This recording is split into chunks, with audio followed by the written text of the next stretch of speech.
ஸ்மித்துக்கு பக்கவாதம்.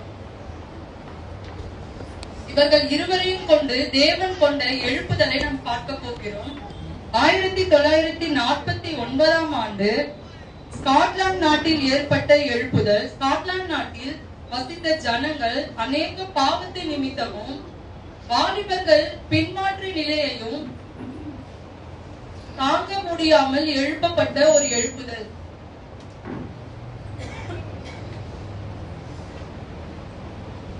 பின்மாற்று நிலையில் இருந்த வாலிபர்கள் நிலையை கண்டு ஸ்காட்லாந்து நாட்டில் வாழ்ந்த ஜனங்களின் நிலையை மாற்றுவதற்காக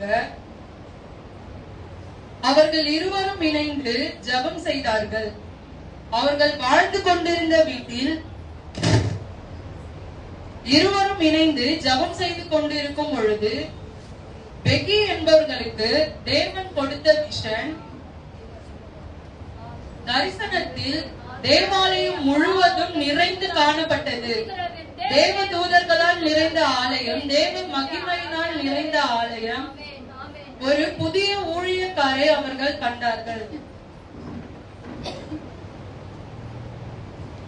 பெக்கி அவர்கள் ஸ்மித்திடம் தன்னுடைய தரிசனத்தை சொன்னார்கள். சொல்லும் பொழுது அவர்கள் இருவரும் சென்று ஒரு ஊழியக்காரரை அழைக்கும் பொழுது அவர் வர மறுத்து விட்டார்.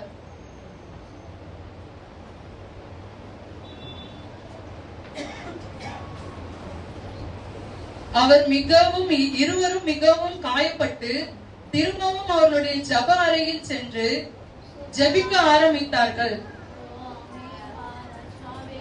முன்பு இருந்ததை விடவும் இப்போ மன்றாட்டு ஜெபமாக மாற்றப்பட்டது.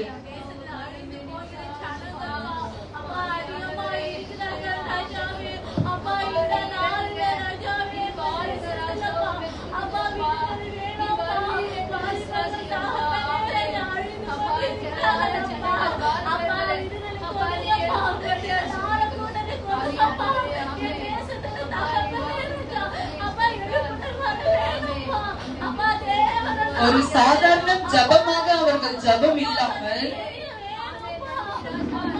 அழுது கொண்டிருக்கும் வாலிபர்களையும் அழுது கொண்டிருக்கும் தேசத்தின் ஜனங்களையும் மீட்டெடுக்கும் ஜபமாக திறப்பிலே நின்று மன்றாடும் ஜபமாக மாற்றப்பட்டது.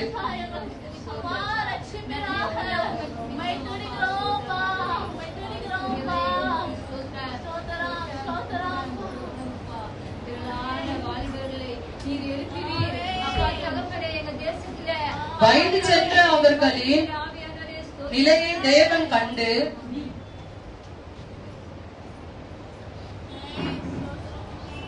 வேறு ஒரு புது ஊழியக்காரரை தேவன் கொடுத்தார்.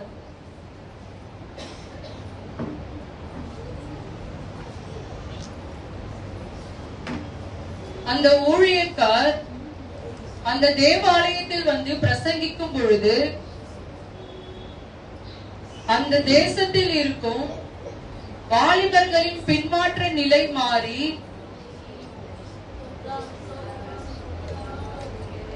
அந்த ஊழியக்காரர்களின் பிரசங்கம் 2 முதியோர்களின் ஜபத்தை தேவன் கேட்டு ஸ்காட்லாந்து நாட்டில் வாலிபர்களுக்குள்ளே பெரிய எழுப்புதலையும் மாற்றத்தையும் கொடுத்தார். ஸ்காட்லாந்து நாட்டின் ஜனங்கள் பாவ உணர்வு அடைந்து ஜனங்களுக்குள்ளே பெரிய எழுப்புதலையும் குற்ற உணர்வையும் மாற்றி கூட்டம் கூட்டமாக தேவாலயத்துக்கு வருவதையும்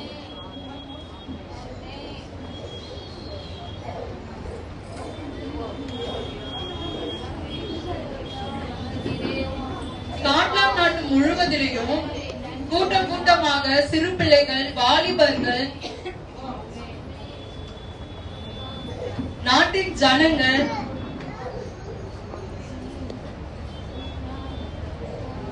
தேவனுடைய ரட்சிப்பை பெற்றார்கள்.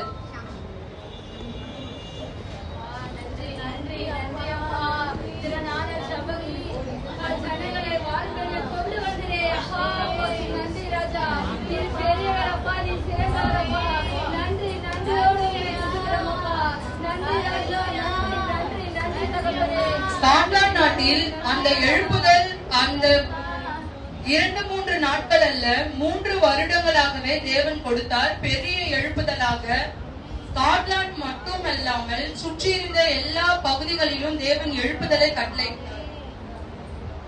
வல்லமையான ஜெபம் தேவனின் ஆவியை பொழுதள்ளினார்.